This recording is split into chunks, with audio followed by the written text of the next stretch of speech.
नमस्कार, मैं हूं सुधीर चौधरी और डीएनए में आपका स्वागत है। आज देश के लगभग 10 लाख बैंक कर्मचारी हड़ताल पर हैं और इनमें से बड़ी संख्या में बैंक कर्मचारियों ने हमें लिखा कि वो चाहते हैं कि जी न्यूज उनकी आवाज बने और हमें लगता है कि मीडिया का यही कर्तव्य है कि आज जब बैंक के लाखों कर्मचारी अपनी मांगों को लेकर सड़कों पर हैं, तब उनके मन की बात हम देश के सामने ईमानदारी से रखें और यही आज हम करने जा रहे हैं। ये बैंक कर्मचारी देश के सरकारी बैंकों के निजीकरण का विरोध कर रहे हैं, जिसका ऐलान सरकार ने इसी वर्ष के बजट में किया था और कहा था कि उसने 2 सरकारी बैंकों में अपनी हिस्सेदारी बेचने का लक्ष्य रखा है और इन बैंक कर्मचारियों की मांग है कि सरकार अपने इस फैसले को वापस ले।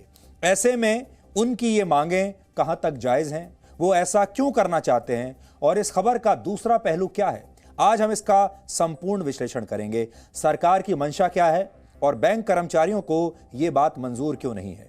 साथ ही आज हम आपको यह भी बताएंगे कि जब जब हमारे देश पर कोई संकट गहराया है और कोई मुसीबत आई है, तब तब हमारे बैंक कर्मचारियों ने हमेशा हमारा साथ दिया है, इसमें कोई शक नहीं है। आप नोटबंदी का समय याद कर लीजिए, चाहे वो नोटबंदी का समय हो या फिर पिछले साल कोविड काल का दौर हो, लॉकडाउन के दौरान भी ये बैंक कर्मचारी बिना रुके काम करते रहे। आज हम देश को समर्पित बैंक कर्मचारियों की इस 100% असली भावना का भी विश्लेषण आपके लिए करेंगे। इसके बाद हम कोविड के कमबैक से आपको सावधान करेंगे। भारत में अब कोरोना वायरस के केस खतरनाक गति से बढ़ रहे हैं और कहा जा रहा है कि कोरोना वायरस फिर से लौट रहा है और अगर स्थिति यही रही तो हालात और भी बिगड़ सकते हैं। इसलिए आज हम आपसे कहना चाहते हैं कि कोरोना वायरस को हल्के में लेना बंद कर दीजिए और ये हमेशा याद रखिए कि कोरोना वायरस की वैक्सीन जरूर आ गई है, लेकिन हमें सामाजिक वैक्सीन को नहीं भूलना है। हमें मास्क और 2 गज की दूरी का नियम हमेशा हर पल याद रखना है और आज हम इसमें आपकी मदद भी करेंगे। और साथ ही आपको यह बताएंगे कि दुनिया के 21 देशों ने ऑक्सफोर्ड एस्ट्राजेनेका की वैक्सीन को साइड इफेक्ट्स की वजह से रोक दिया है और यह वही वैक्सीन है जो कोविशील्ड के नाम से भारत में भी लगाई जा रही है। आज हम आपको बताएंगे कि अब आपको आगे क्या करना है। और जैसा कि हमने आपको कल भी बताया था, इस महीने जी न्यूज को 26 वर्ष पूरे हो चुके हैं। जी न्यूज देश का पहला प्राइवेट न्यूज चैनल है और आज हमने इस यात्रा की दूसरी इंस्टॉलमेंट आपके लिए तैयार की है। आज एक बार फिर हम आपको खबरों के स्वर्णिम काल में लेकर चलेंगे, जब खबर का मतलब जी न्यूज होता था और आप इसे न्यूज का गोल्ड स्टैंडर्ड भी कह सकते हैं। और इसी कड़ी में आज हम आपको प्रधानमंत्री नरेंद्र मोदी का 20 साल पुराना एक ऐतिहासिक इंटरव्यू दिखाएंगे जो उन्होंने जी न्यूज को वर्ष 2001 में दिया था, जब वो पहली बार गुजरात के मुख्यमंत्री बने थे। लेकिन सबसे पहले आज की तमाम बड़ी खबरें नॉनस्टॉप न्यूज में। बीजेपी ने पश्चिम बंगाल चुनाव में आरक्षण को लेकर आज बड़ा ऐलान किया। बांकुरा के कोतुलपुर की रैली में पार्टी अध्यक्ष जेपी नड्डा ने कहा कि राज्य में बीजेपी की सरकार बनी तो कई जातियों को ओबीसी में शामिल कराएगी। मंडल कमीशन में जो जातियां लिखी हैं उनको सम्मान दे करके इन लोगों के लिए भी हम प्रयास करेंगे कि इनको भी मुख्य धारा में जोड़ा जाए। इससे पहले जेपी नड्डा ने बिष्णुपुर में रोड शो किया।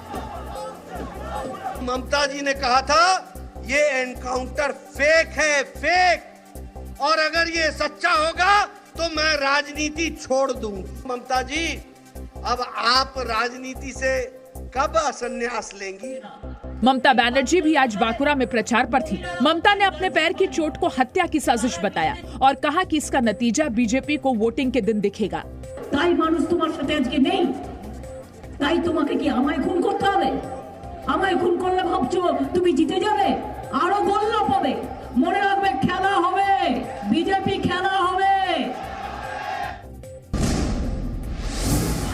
बंगाल चुनाव में आज मुख्यमंत्री ममता बनर्जी और यूपी के मुख्यमंत्री योगी आदित्यनाथ का सामना हुआ।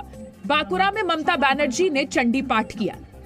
ओम सर्वमंगल मंगल्ये शिवे सर्वार्थ साधिके शरण्ये त्र्यंबके गौरी नारायणी नमोस्तुते। वहीं योगी आदित्यनाथ ने बांकुरा की रैली में ममता को घेरा।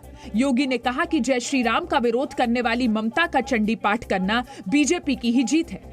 ममता दीदी भी अब मंदिर में जाकर के चंडी पाठ कर रही है। ये परिवर्तन है ना, ये है नया भारत। योगी ने पुरुलिया और वेस्ट मिदनापुर में भी रैली की।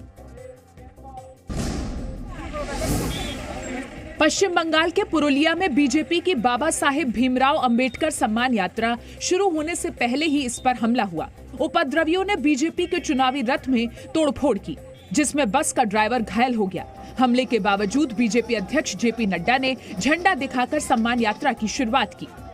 भारतीय जनता पार्टी इसकी घोर निंदा करती है और भारतीय जनता पार्टी एक तरीके से यह भी जानती है कि टीएमसी जान चुकी है कि हार सामने दिख रही है, इसलिए वो अपना बौखलाहट में इस तरीके की घटनाएं कर रही हैं। मैं उसकी निंदा करता हूं। बंगाल में रक्षा मंत्री राजनाथ सिंह ने भी कई रैलियां की। राजनाथ सिंह ने बंगाल में राजनीतिक हत्याओं का जिक्र छेड़ा और हिंसा मुक्त बंगाल बनाने का वादा किया। हमारी सरकार बन गई, भाजपा की सरकार आप लोग बढ़ा देंगे। भाइयों, किसी भी राजनीतिक कार्यकर्ता के साथ किसी कोई हत्या नहीं करने पाएगा, उनकी हिंसा नहीं करने की जरूरत नहीं है। लोकसभा में government of national capital territory of Delhi संशोधित बिल 2021 पेश होने के बाद इस पर सियासत शुरू हो गई है। आम आदमी पार्टी ने इस बिल का विरोध किया है। बिल के खिलाफ आम आदमी पार्टी कल दिल्ली के जंतर मंतर पर प्रदर्शन करेगी। आज भी आम आदमी पार्टी के सांसदों ने संसद परिसर में विरोध जताया। भारतीय जनता पार्टी की सरकार सुप्रीम कोर्ट के संविधान पीठ के फैसले को बदल रही है, सरकार को खत्म करके एलजी को सरकार बना रही है। कांग्रेस ने बिल को लोकतंत्र पर हमला बताया है। ये बिल जो है एक तरह से लोकतंत्र पर हमला है। मनोनीत व्यक्ति को सारी शक्ति सौंप देना, ये मैं समझता हूँ कि हमारे लोकतंत्र की व्यवस्था का मजाक उड़ाना है। बीजेपी ने दिल्ली के मुख्यमंत्री अरविंद केजरीवाल पर झूठ और दिखावे की राजनीति करने का आरोप लगाया है। केजरीवाल का मुख्य मुद्दा सबसे पहला एजेंडा रहता है एडवर्टीजमेंट, अपने आप को दिखाना, वो भी अकेले दिखाना। दूसरा, झूठ बोलो, आरोप लगाओ और भाग जाओ। सार्वजनिक क्षेत्र के 2 और बैंकों के निजीकरण के खिलाफ देश में आज दूसरे दिन भी सरकारी बैंकों में हड़ताल रही। कई जगह विरोध प्रदर्शन हुए। वहीं संसद में कांग्रेस ने ये मुद्दा उठाया और वित्त मंत्री से बयान की मांग की। वित्त मंत्री निर्मला सीतारमण ने कहा कि सभी सरकारी बैंकों का निजीकरण नहीं हो रहा है। बैंक कर्मचारी अनावश्यक चिंता न करें। We'll also have to ensure that the staff or the personnel who are there, their every interest will be protected.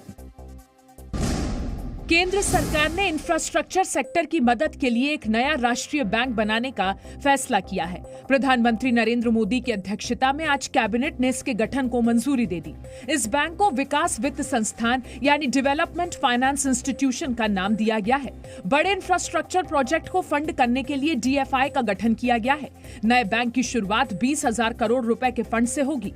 Financial institutions to get more equity. More people to put in money into them to make them sustainable. We also want their staff to be able to perform the duties which they have really acquired as a skill over the decades and run the banks. वित्त मंत्री निर्मला सीतारमण ने budget 2021 में new development finance institution का प्रस्ताव रखा था। कथित phone tapping का मुद्दा आज राजस्थान विधानसभा में उठा। बीजेपी ने इस मामले की सीबीआई जांच की मांग की है और कहा है कि अशोक गहलोत सरकार फोन टैपिंग पर पूरी जानकारी दे। 69A और टेलीग्राफ एक्ट का मिसयूज लगातार कांग्रेस सरकार बार बार बोल रही है मिसयूज नहीं होना चाहिए, मिसयूज नहीं होना चाहिए। कांग्रेस सरकार जो राजस्थान में बैठी है उन्होंने मिसयूज करा और असेंबली के अंदर इसको स्वीकार करा। बीजेपी ने मुख्यमंत्री अशोक गहलोत के इस्तीफे की मांग की है। हालांकि गहलोत सरकार ने फोन टैपिंग के आरोपों से इनकार किया है। भारतीय जनता पार्टी वालों को कहिए कि सदन में ध्यानाकर्षण प्रस्ताव लाए, स्थगन प्रस्ताव लाए, बाहर आकर खड़े होकर बड़े बड़े जबानी जमा खर्च कर रहे हैं। यदि कोई मुद्दा है तो सदन में लाए, जवाब देगी सरकार।